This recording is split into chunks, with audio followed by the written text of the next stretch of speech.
And now, live via tape from Kevin Caron Studios, we have the voice, aka Mary. Well, Kevin asked me to do this video or this series of videos, so for him and for you guys, I'm glad to do this. We've been talking about having an art career because Kevin gets a lot of questions. How do you do this, Kevin? How have you gotten to where you are? And how can someone else do it? And so we thought, let's just do some videos about it. So the last video was sort of an overview and how Kevin got started. This video is about the business side. Now, you know, a lot of people are going to say, well, that's the boring stuff. Well, it is kind of boring, but it has to be done. That's how you make it as an artist, is you have to have that side of you. Now, Kevin has someone else to do it.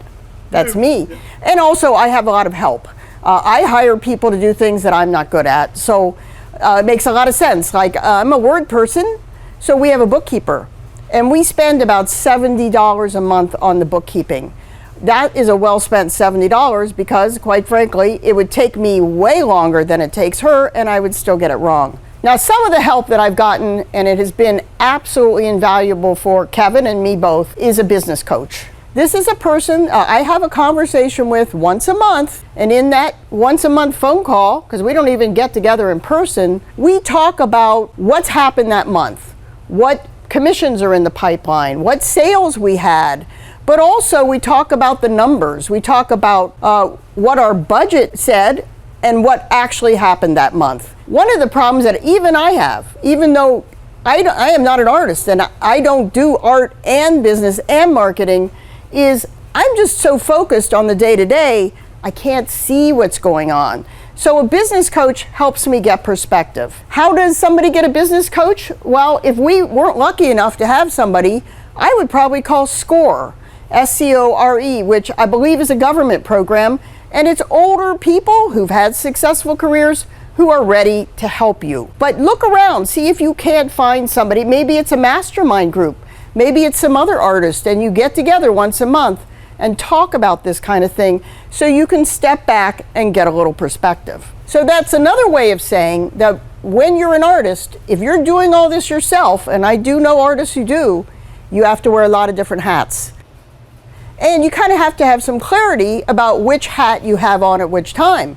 When you're being an artist, you definitely want to be creative. When you're doing marketing, quite often you really want to be creative. With the business side, not so much. You kind of have to do the business things that need to be done. And what are those things? One really important part of the business side of being an artist is planning. If you don't do the planning part, you really don't know where you're heading. It would be like going on a cross-country trip and not taking a road map or GPS or an atlas or something to help you see where you're going. It doesn't have to be fancy. One thing you want is a business plan. What's a business plan? It tells you what your business is and what you want to achieve. It can be a one-page document. There are books and probably websites and blogs and other things out there that can tell you how to write like a one-page business plan. The important part of it is to determine what it is you want to do. Here's the biggest reason that a business plan is important. When you're making things and people are coming to you and asking you to make things, you can lose your way really easily. For instance, Kevin quite often gets told, you know what you could do? You could do these art fairs that are on weekends and you set up and it's 2 days, and well, to do that, you have to make a lot of little stuff. And that's not Kevin's business plan. His business plan is to make bigger stuff to sell fewer items for more money. But if you don't have a plan and you don't know where you're heading, your roadmap, then you might lose your way and you might forget and go, yeah, you know, I could make like 1,000 little gadgets or whatever they are, and you've wandered off on a path that isn't going to get you where you want to go. That being said, a business plan isn't carved in granite. Maybe you decide you do want to make little things, or Kevin does want to make little things. That's okay. You can change your plan.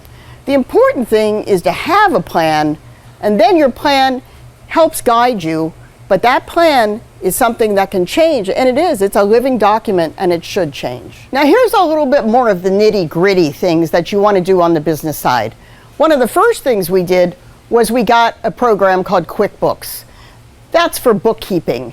We're Windows based, so Windows and Android.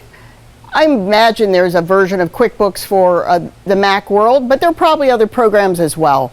This is so important because it helps you keep track of what you have, what you've sold, who you sold it to. We actually use our bookkeeping program for our inventory as well.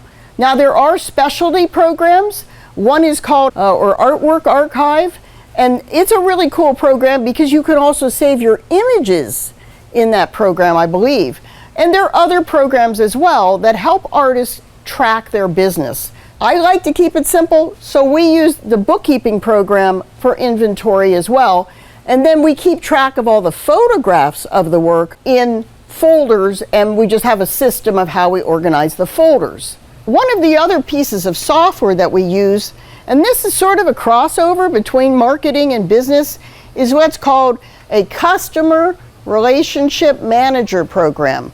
We use a program called ACT, and there are others too, Goldmine I've used in the past. It lets me keep track of customers.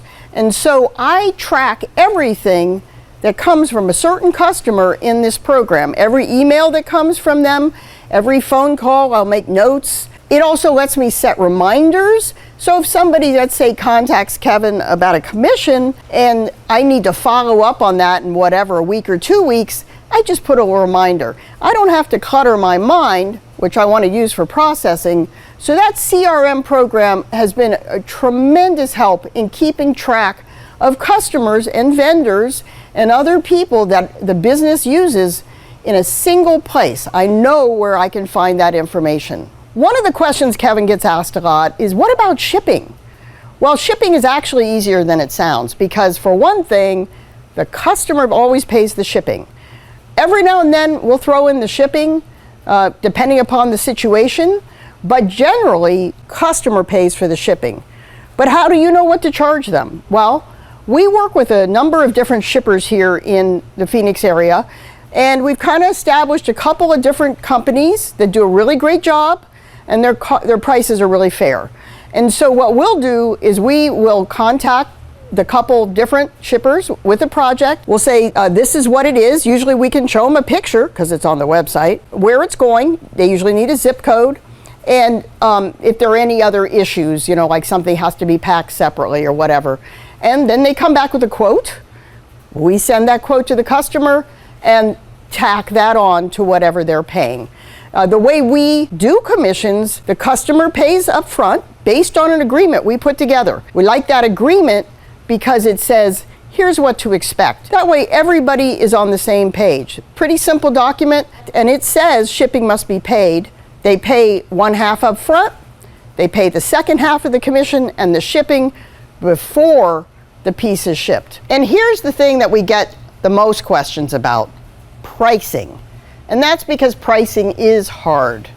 Now, it's easier for 2D artists, and when I say 2D artists, I mean painters and other people who make things for the wall. It's easier for them because most or many 2D artists, they're pricing per square inch. Now, yes, there are exceptions. This painting may have been much more difficult than that painting.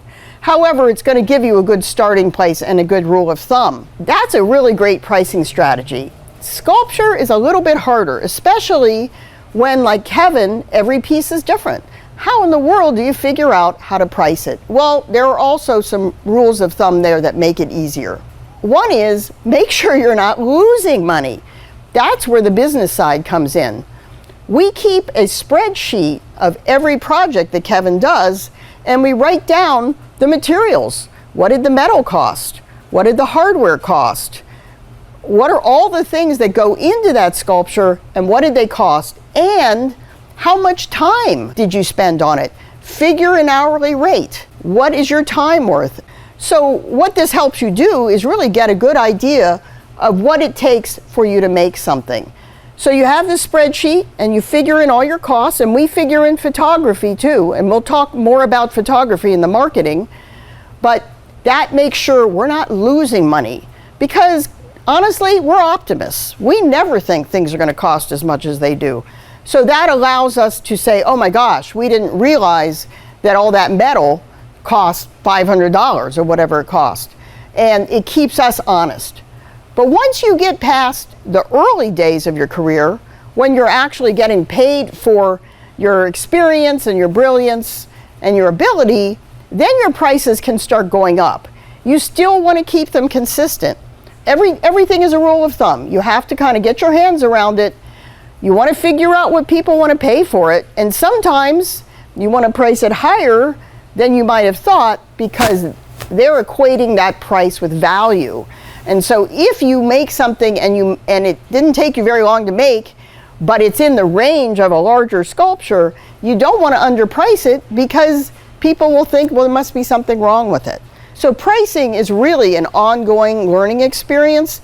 I hope that changes at some point, but I will say it's one of the hardest things that we have to do with Kevin's business. One more important note about pricing. When you work with galleries, they will take about 50% of the sale. If that seems like a lot, remember, they're doing all the sales and marketing. So if you do that work, you get paid. But if you plan to work with galleries, you need to make sure that you are making as much money as you need in that 50%. So I hope that helps a little bit with the business side of your art career. Of course, if you have questions, you can put them down below and we'll do our best to answer them. But right now, if you want to see more about having a successful art career or some of the really cool things that Kevin does to make his artwork, be sure to subscribe so you can see the videos when they come out. Thank you. And here's the